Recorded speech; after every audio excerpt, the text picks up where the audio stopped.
নমস্কার, আমি নন্দিনী লাহিড়ী। আমি সাইকোলজি মেন্টর অ্যাট সহজ পাঠ। আজ আমরা যে বিষয়টি নিয়ে আলোচনা করব সেটি হলো আমাদের স্বাস্থ্যের উপর স্ট্রেসের প্রভাব। আমরা আমাদের চারপাশে নানাবিধ রোগ দেখতে পাই, যে রোগগুলো এখন খুব কমন হয়ে গেছে। আমরা আমাদের পরিবারের মধ্যে, বন্ধু বান্ধব, আত্মীয় স্বজন, পাড়া প্রতিবেশী সকলের মধ্যেই যেন এই সমস্ত রোগগুলোকে খুঁজে পাই, যেটি আজ থেকে 10-15 বছর আগেও শুনতাম এই দূরবর্তী সম্পর্কের কারুর একজনের এরকম একটি রোগ হয়েছে। তার মধ্যে রয়েছে আলসার, অ্যাস্থমা, ডায়াবেটিক, এমনকি ক্যান্সার, যা স্ট্রেসের কারণে আমাদের শরীরে আজ বাসা বাঁধছে। আমরা কথায় কথায় বলেই থাকি, আজকাল এত স্ট্রেস যার কারণে এই নানাবিধ রোগ দেখা দিচ্ছে। হ্যাঁ, এটা ঠিক। আমাদের মানসিক চাপ এবং ব্যক্তিগত স্বাস্থ্যের মধ্যে একটি যোগসূত্র রয়েছে। আমাদের 99% রোগই হলো সাইকোসোম্যাটিক, অর্থাৎ সাইকি মানে মন এবং সোম্যাটিক মানে আমাদের শরীর। Soma means body. তো মন থেকে শরীরে রোগের রূপান্তর ঘটে। এরম নয় যে শরীর থেকে মনে রূপান্তর ঘটছে। এই স্ট্রেস কিভাবে তৈরি হয়? নানা কারণে তৈরি হয়। অর্থনৈতিক কারণবশত তৈরি হয়, সামাজিক কারণের জন্য তৈরি হয়, পারিবারিক ক্ষেত্র থেকে তৈরি হতে পারে, এমনকি আমাদের জীবনযাত্রার মানের উপর দাঁড়িয়েও এই স্ট্রেস তৈরি হতে পারে। কিন্তু এখন প্রশ্ন হলো, স্ট্রেস হওয়া মানেই কি গুরুতর অসুস্থতার দিকে হাতছানি দেওয়া? স্ট্রেস হলেই কি আমরা সকলে অসুস্থ হয়ে পড়ি? উত্তর, না। কেন?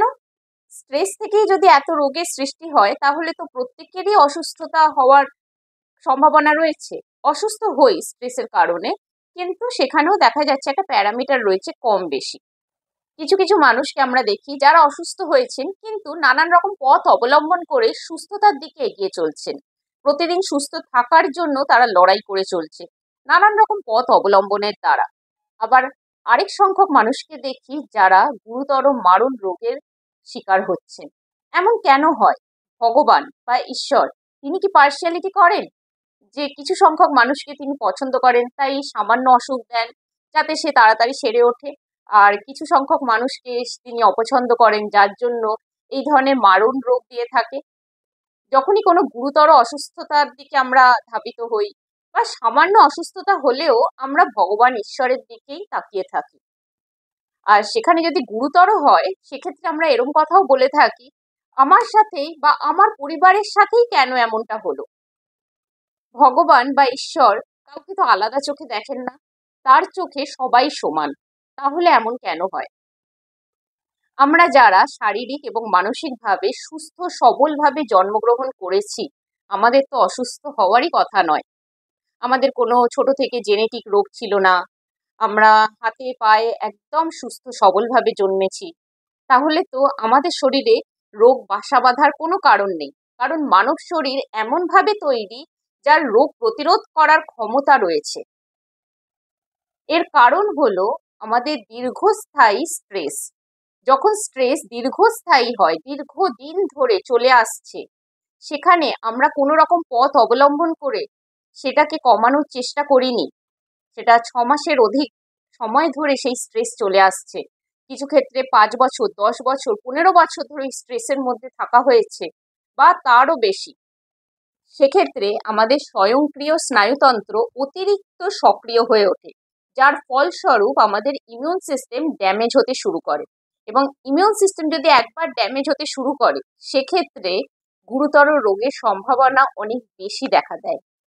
আজ চিকিৎসা বিজ্ঞানীরাও মেনে নিয়েছেন যে যে কোনো গুরুতর রোগের কারণ হলো দীর্ঘ সময়ের জন্য অমীমাংসিত মানসিক চাপ।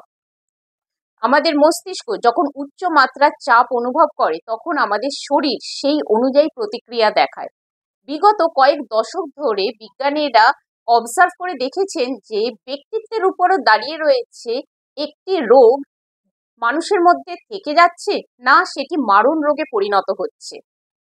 দেখা যাচ্ছে যেসব ব্যক্তিরা ভীষণ রিল্যাক্স, তাদের কল্পনা শক্তি, মানসিক শক্তি অনেক পজিটিভ, তাদের সেলফ ইমেজ অনেক স্ট্রং, তাদের আত্মবিশ্বাস অনেক স্ট্রং, আত্মপ্রত্যয় অনেক স্ট্রং, তাদের শরীরে যদি কোনো রোগ বাসা বাঁধে, তাহলে তারা খুব সহজে কয়েক মাসের মধ্যে বা কয়েক দিনের মধ্যে তারা সেটাকে রিকভার করতে পারছে। তারা সচরাচর কোনো মারণ রোগের দিকে যায় না। আরেক দিকে দেখা যাচ্ছে যেসব ব্যক্তিরা পেসিমিস্টিক মাইন্ডসেট, নেগেটিভ মাইন্ডসেট, প্রচন্ড রাগ, অ্যাগ্রেশন এবং তাদের সেলফ ইমেজ ভীষণ পুয়ার, তারা সবসময় মনে করে আমি একটা আনওয়ার্দি পার্সন, সেই সব ব্যক্তিদের ক্ষেত্রে দেখা যায় যদি একটি রোগ তাদের শরীরে বাসা বাঁধে, সেই রোগ খুব সহজে নিরাময় করা সম্ভব হয় না এবং সেটি মারণ রোগে পরিণত হয়। তাহলে দেখা যাচ্ছে ব্যক্তিত্বের ওপর দাঁড়িয়ে রয়েছে বিভিন্ন ধরনের রোগ এবং তার উপসর্গ। টাইপ এ পার্সোনালিটি, টাইপ এ পার্সোনালিটির মানুষরা ভীষণ অ্যাম্বিশাস হয়, তাদের গোলস অনেক হাই হয়, তাদের লাইফ অফ স্ট্যান্ডার্ডও অনেক হাই হয়, তাদের সবসময় একটা ক্রেভিং থাকে একটা উচ্চ পদে সে নিজস্ব ডিগনিটিকে মেনটেন করবে এবং তাই তারা করেও থাকে। সেখানে কোনো রকম দোষ নেই, তারা ভীষণ ফোকাসড হয় কাজের মধ্যে, কিন্তু দেখা যায় এতটাই কাজের মধ্যে এরা ঢুকে থাকে যে ফ্যামিলি ফ্রেন্ডস থেকে এরা অনেকটা দূরত্ব মেনটেন করে ফেলে। এদের যদি পরিবার থেকে কেউ কিছু বলতেও আসে, তারা হয়তো কোনো কাজের মধ্যে রয়েছে, ভীষণ খিটখিট করে ওঠে, পরিবারের দিকে তাকানোর এদের একদম সময় থাকে না। এটা কি দোষের? আমরা যারা লেম্যান, যারা থার্ড পার্টি, এই মানুষদের দেখি, তারা অনেক সময় মনে করে থাকি কি রে বাবা, এরা পরিবারকে একটুও সময় দেয় না, পরিবারের দিকে একটুও তাকায় না, শুধুই মাত্র কাজ কাজ কাজ করে যায়, কেন করে? আর এই ব্যক্তিদের যদি সাইকোলজিক্যাল পার্সপেক্টিভ দেখা যায় তাহলে দেখা যাবে যে এরা সবসময় হচ্ছে পারফেকশনিস্ট, সবকিছু পারফেক্ট হতে হবে, সবকিছুকে আমি কন্ট্রোল করব, আমার কন্ট্রোলের মধ্যে যদি কিছু না থাকে তাহলে হয়তো আমার হাত থেকে কিছু বেরিয়ে যাচ্ছে। এরা কেন পরিবারের সাথে সময় কাটায় না বা বন্ধু বান্ধবের সাথে সময় কাটানো পছন্দ করে না? এদের একটা ইনসিকিউরিটি কাজ করে, এই বুঝি কিছু একটা কাজ মিস হয়ে গেল। সে যদি কাজ থেকে একটু সরে থাকে তাহলে তার মধ্যে অ্যাংজাইটি ডেভেলপ করতে থাকে। এর পেছনেও আরেকটি কারণ হলো এই ধরনের সাইকোলজিক্যাল পার্সপেক্টিভ কেন এই ব্যক্তিটি তৈরি হয়েছে। আরেকজনের তো এইরকম হয়নি, হয়তো একই ক্লাসে 10 জন পড়েছে, কিন্তু 10 জনের মধ্যে দুজনের এই ধরনের পার্সপেক্টিভ। তাহলে কি যারা হাই স্ট্যান্ডার্ড হাই লিভিং স্টাইলের মধ্যে রয়েছে তাদের সবার কি এইরকম পার্সপেক্টিভ? না, সেটা নয়। কিছু মানুষের দেখা যাচ্ছে যে এতটাই তাদের স্ট্যান্ডার্ড অফ লাইফ এতটাই হাই হয়ে যায় যে তারা ফ্যামিলি থেকে একটা ডিস্টেন্স মেনটেন করে। এর বড় কারণ হলো চাইল্ডহুড লাইফ, পেরেন্টিং স্টাইল। বাবা মা এদের কিভাবে বড় করেছে, খুব ছোট বয়স থেকেই এদেরকে শিখিয়ে দিয়েছে হাই স্ট্যান্ডার্ড অফ লাইফই লিড করতে হবে। আর সেটা যদি না করা যায় তাহলে তারা অ্যাপ্রুভাল পাচ্ছে না তাদের বাবা মার থেকে যে তারা একটা ভালো ছেলে বা ভালো মেয়ে, এবং সেই ভালোর পেছনে তারা যখন ছুটতে শুরু করে আর থামতে পারে না।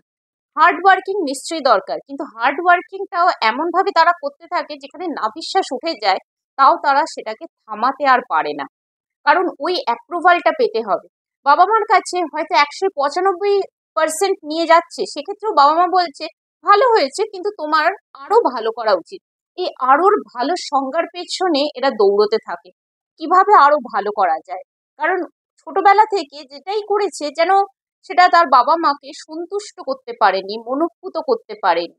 আর এই সন্তুষ্ট মনঃপুত করার পেছনে এরা যখন ছুটতে থাকে, দেখা যায় যখন এরা অ্যাডাল্ট হয়েছে, প্রাপ্তবয়স্কতে এসে বিবাহিত জীবনের মধ্যে রয়েছে, কর্মজীবনের মধ্যে রয়েছে, কর্মজীবনের মধ্যে এরা এতটাই এন্ট্যাঙ্গেল হয়ে থাকে যে এরা না ঘুমাতে পারে, না রিল্যাক্স করতে পারে, না বন্ধু বান্ধবের সাথে হাসি খুশি মজা করতে পারছে।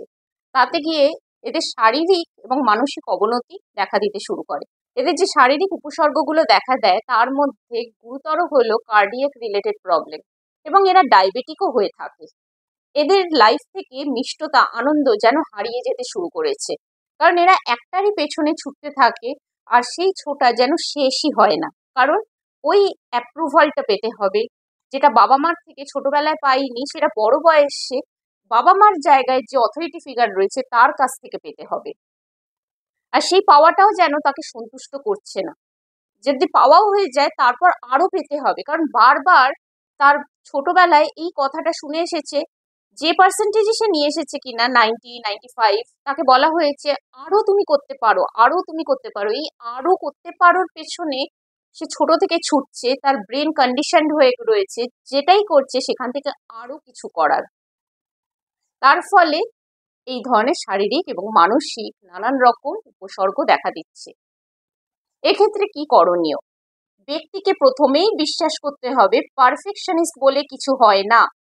আমি আমার নিজেকে ভেতর থেকে কন্ট্রোল করতে পারি, নিজের ইমোশনকে ব্যালেন্স করতে পারি, কিন্তু এক্সটার্নাল ফ্যাক্টরসকে আমি কোনোভাবে কন্ট্রোল করতে পারবো না।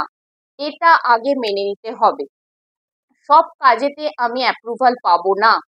আমি আমার বেস্টটুকু দিয়েছি, এটা মেনে নিতে হবে। আমি আমার 100% দিয়েছি, তারপর এক্সটার্নাল ফ্যাক্টরসের উপর দাঁড়িয়ে রয়েছে সেখান থেকে আমি কতটা অ্যাপ্রুভাল পাচ্ছি কি পাচ্ছি না। আমি না পেলেই আমি অস্থির হয়ে যাচ্ছি, তাহলে গিয়ে তো আমি বেশি দিন আর কাজ করতে পারবো না।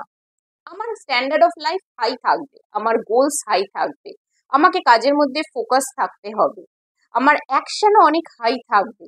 কিন্তু কোনটা ব্যালেন্স রাখতে হবে? আমার ইমোশনকে। ইমোশন যদি ব্যালেন্স না থাকে, তাহলে বাদ বাকি কাজগুলো করে গেলেও একটা টাইমের পর আমার শরীর আর চলবে না, আমার মনও আর চলবে না। তাই শরীর এবং মনকে একসাথে চালনা করতে গেলে এই ব্যক্তিদের প্রথমে অ্যাকসেপ্ট করে নিতে হবে আমি পারফেকশনিস্ট নই, আমি এক্সটার্নাল ফ্যাক্টরসকে কন্ট্রোল করতে পারবো না। আমি কি পারবো? আমার নিজের ইমোশনকে কন্ট্রোল করতে এবং ব্যালেন্স করতে। কিভাবে? মেডিটেশনের দ্বারা। এছাড়া নানান রকম ক্রিয়েটিভিটির মাধ্যমে আমার ইমোশনকে, নেগেটিভ ইমোশনকে চ্যানেলাইজ করে দেব। ড্রয়িং, মিউজিক, সিঙ্গিং, ডান্সিং, এই ধরনের নানান রকম ক্রিয়েটিভ অ্যাক্টিভিটির মধ্যে আমি নিজেকে যুক্ত রাখবো, যেটা আমাকে প্রত্যেক সপ্তাহের শেষে একটা ফিল গুড এনার্জি আমাকে ভেতর থেকে দেবে, যে পরের দিন ঘুম থেকে উঠে আবার সেই এনার্জি নিয়ে আমি কাজে যাচ্ছি, অ্যাংজাইটি নিয়ে আমি কাজে যাচ্ছি না, যে আমাকে অ্যাপ্রুভাল পেতেই হবে, না পেলে বোধহয় আমার লাইফটা এখানেই শেষ হয়ে গেল।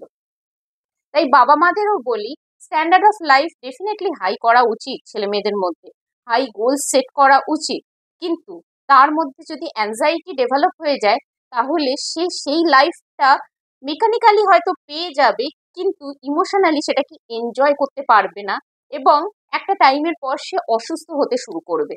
যদি শরীর অসুস্থ হয়ে যায়, তাহলে টাকা রোজগার এতটা করে কি লাভ হলো? সবটা টাকা তো শরীরের পেছনেই চলে গেল।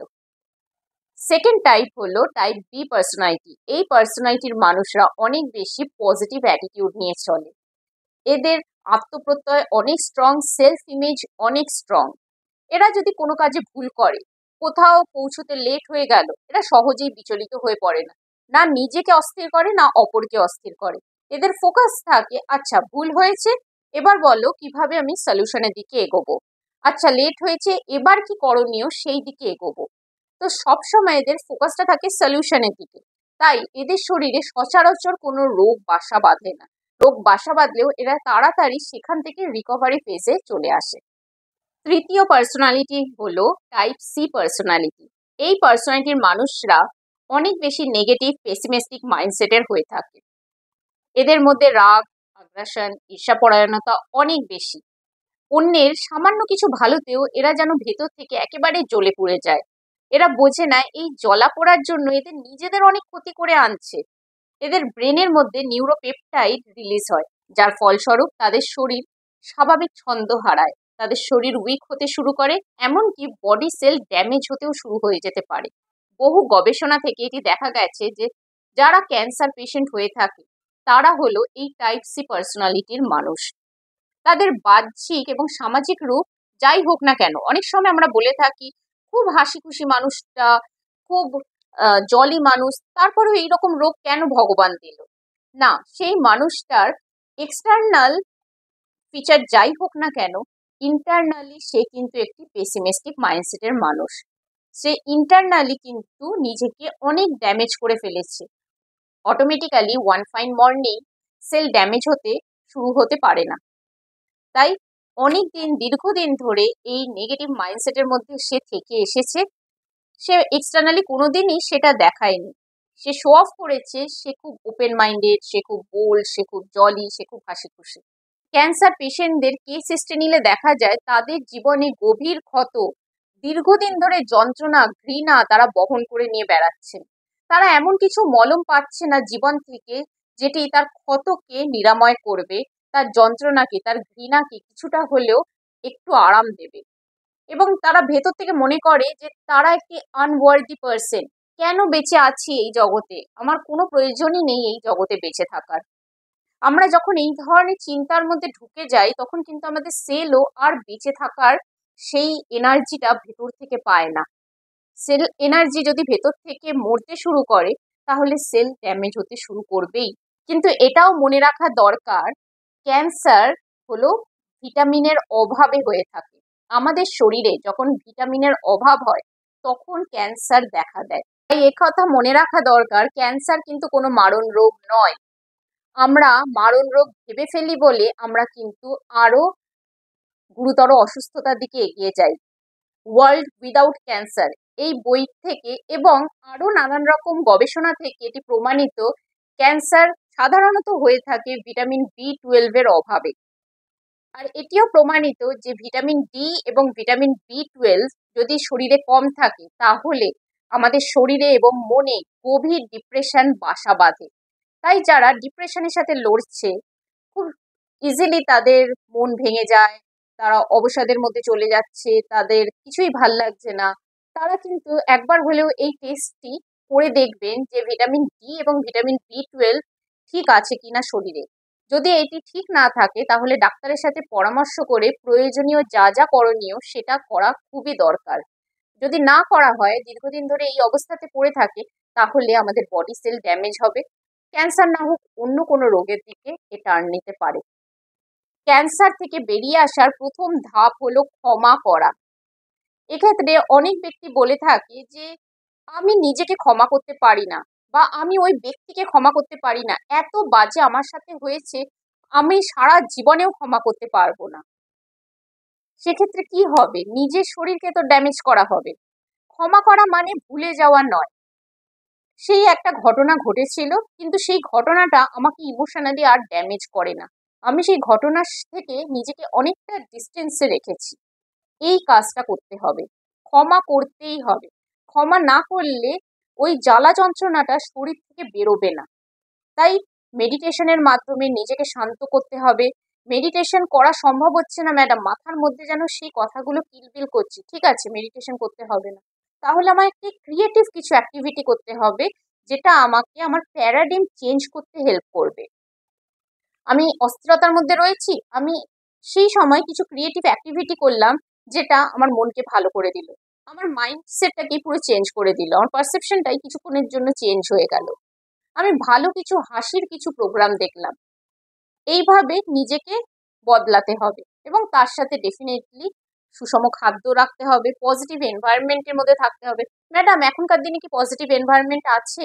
চারিদিকে তো টক্সিক মানুষ। হ্যাঁ, চারিদিকে টক্সিক মানুষ ভর্তি।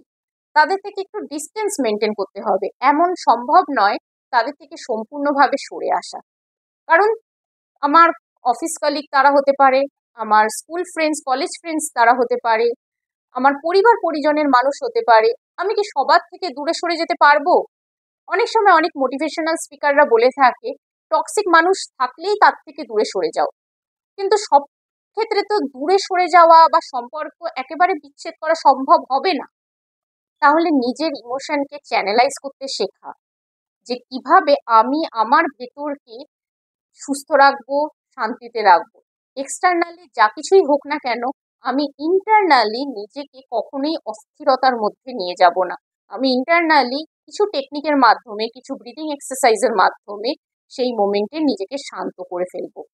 টাইপ সি পার্সোনালিটির মধ্যে আরো দুটি রোগ হলো আলসার এবং অ্যাস্থমা। আলসারের ক্ষেত্রে দেখা যায় সেলফ হেট্রেড, নিজেকে পছন্দ করতে পারছে না, একটা ভয় যেন সবসময় চলছে যে আমাকে বাজেভাবে সমাজ বিচার করবে, আমার রূপ গুণ বল যাই থাকুক না কেন সেটি সামাজিক দিক থেকে খুব বাজেভাবে বিচার করা হবে। অনেক ক্ষেত্রে দেখা যায় অনেকে খুব গরিব পরিবার থেকে আসছে, তাদের বাড়ি ঘরের অবস্থা তেমন স্বাচ্ছন্দ্য নয়, তাদের পারিবারিক জীবনেও অনেক রকম সমস্যা রয়েছে, এবং সেখান থেকেও সেলফ হেট্রেট জন্মায় যে আমার পরিবারের সাথেই কেন এরকম হলো, আমি কেন এরকম বাড়িতে জন্মালাম। এবং সেই হেট্রেট এতটাই ইমোশনকে ড্যামেজ করতে থাকে যে আলসারের মতো রোগ তার শরীরে বাসা বাঁধে। আলসার কিন্তু এটাই একমাত্র কারণ নয় যে জাঙ্ক ফুড প্রচুর পরিমাণে খাওয়া হচ্ছে বলেই তার শরীরে এই রোগটি এসেছে। ডেফিনেটলি জাঙ্ক ফুড একটা কারণ, কিন্তু তার সাথে যে মানসিক দিকটি হলো সেটি হলো সে নিজেকে প্রচন্ড ঘৃণা করছে, নিজেকে যেন পছন্দই করতে পারছে না। কেন পারছে না? তার পারিবারিক কারণের জন্য পারছে না। আবার এমনও হতে পারে সে মনে করছে যে সে যদি তার পরিবারকে, তার বাড়ি ঘরকে সমাজের কাছে রিপ্রেজেন্ট করে, তাহলে তার বন্ধু মহল তার সঙ্গে থাকবে না, তার সাথে সম্পর্ক রাখবে না। এমন হয়তো ছোটবেলায় হয়েছে যে 2-3 জন বন্ধু তার বাড়ি ঘর, তার পরিবার দেখে তার সাথে ডিস্টেন্স মেনটেন করেছে, সেই জন্যই এই ইমোশনটা ডেভেলপ করেছে আরোই। এছাড়া আর কি হতে পারে? ছোট থেকে অনেক অপমান অপদস্থ হতে হতে বড় হয়েছে, তাদেরকে এটা বারবার শোনানো হয়েছে তারা একটা অপদার্থ মানুষ, তাদের দ্বারা কিচ্ছু হয় না, তারা কিছুই পারে না। এবার তারা যখন প্রাপ্তবয়স্ক হলো, তখন গিয়ে তারা অনেক কাজ যেন ঠিক পেরে উঠছে না। যেই মুহূর্তে পেরে উঠছে না, তাদের মাইন্ডে ওই কথাগুলো টেপ রেকর্ডের মতো চলতে থাকে যে তাদের দ্বারা হয় না, তারা একটা অপদার্থ মানুষ। এক্ষেত্রে ব্যক্তিটিকে বুঝতে হবে আমার রিঅ্যাসিওরেন্সের দরকার নেই সমাজ থেকে, আমার সমাজ থেকে অ্যাপ্রুভালেরও দরকার নেই। আমার মধ্যে যে যে গুণগুলো রয়েছে সেগুলো অনেক, এবং যে যে জায়গায় ঘাটতি রয়েছে তাকে যদি আমি স্কিল করি, তাহলে আমি একটা পর্যায়ে পৌঁছতে পারবো। এই বিশ্বাসটা তার মধ্যে ডেভেলপ করতে হবে, এবং সেলফ ইমেজ একবার ডেভেলপ হয়ে গেলে তাহলে শরীরে যে কোনো রোগই থাক না কেন সেটা কিন্তু নিরাময় করা অনেক ইজি হয়ে উঠবে। এবং এই মানুষটি যখন মানসিকভাবে শান্তিতে থাকবে, নিজেকে ভালোবাসতে শুরু করবে। নিজেকে ভালোবাসা মানে এই নয় যে সেলফিশ হয়ে যাওয়া, আমি অন্যের দুঃখ কষ্টকে বুঝবই না, আমার ভালো লাগছে ব্যাস আমি এটা করলাম, অন্যের কষ্ট হলো বা অন্যের অসুবিধা হলো সেটা বুঝবো না, না সেটা করলে হবে না।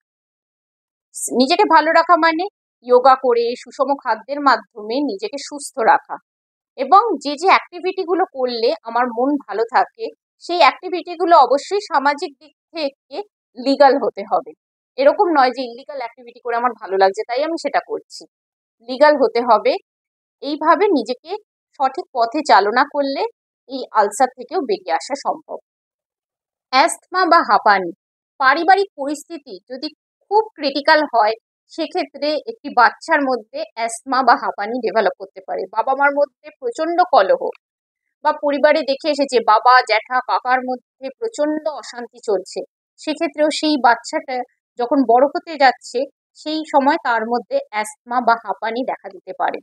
আবার এমনও হতে পারে খুব ছোট বয়সে এই বাচ্চাটির ওপর রেসপন্সিবিলিটি এসে গেছিল, সেই সেই পরিবারের একটি বড় সন্তান ছিল, এবং কোনো কারণবশত তার মা বা বাবা গত হয়েছেন, তার জন্য তার জীবনে অনেক বড় রেসপন্সিবিলিটি এসে গেছে, যে ক্ষেত্রে সে নিজে মনে করছে যে আমার পরিবেশ দম বন্ধ হয়ে যাচ্ছে, আমি যেন শ্বাস নিতে পারছি না, আমি যেন ভেতর থেকে মনে হচ্ছে আমাকে কেউ চেপে মেরে ফেলছে। এই অনুভূতি তাদের মধ্যে হয়, এবং সেই অনুভূতি থেকেই এই হাঁপানি বা অ্যাসমার সৃষ্টি। এক্ষেত্রে কি করণীয়? এই বাচ্চাটির যদি পরিবেশটাকে ঠিক করা যায় তাহলে তো খুব ভালো হয়। বাবা মা যদি রিয়েলাইজ করতে পারে যে আমার এই পরিবেশের জন্যই আমার সন্তানের ওপর এইরকম একটি সমস্যা এসে দাঁড়াচ্ছে, তার থেকে ভালো তো আর কিছু হতে পারে না। যদি না হয়, এবার বাচ্চাটি বড় হলো, এবার বড় হওয়ার পর তাকে নানান রকম যোগা, ব্রিদিং এক্সারসাইজ বা ডাক্তারের সাথে পরামর্শ করা, আয়ুর্বেদিক ডাক্তারের সাথে পরামর্শ করে জানা যে কি কি অ্যাক্টিভিটি করলে আমি এই হাঁপানি বা অ্যাসমা থেকে নিজেকে রক্ষা করতে পারবো বা মোকাবিলা করা সম্ভব। এবং তার সাথে তার সাইকোলজিক্যাল দিকটি হবে নিজেকে স্কিল করা। সে যত নিজেকে স্কিল করবে নিজের ওপর আত্মবিশ্বাস বাড়বে, নিজের ওপর ডিপেন্ডেন্সি বাড়বে, অন্যের ওপর নয়। তখন গিয়ে ও মনে হবে যে আমি কিন্তু ওই বন্ধনের মধ্যে আর নেই, আমি মুক্ত হয়ে নিজের মতো করে আমার জীবনকে চালনা করতে পারছি। যে মোমেন্টে এই ইমোশনটা চলে আসবে যে আমি আর ওই বন্ধনের মধ্যে নেই, আমাকে আর কেউ চেপে ধরবে না, আমার আর কেউ যেন ভেতর থেকে দম বন্ধ করে দেবে না, আমার গলা যেন চোখ হয়ে আসছে সেরকম করে দেবে না, এই অনুভূতিটা যখন তার ভেতর থেকে সরে যাবে তার কাজের মাধ্যমে, সে তখন কিন্তু ভালো হতে শুরু করে দেবে।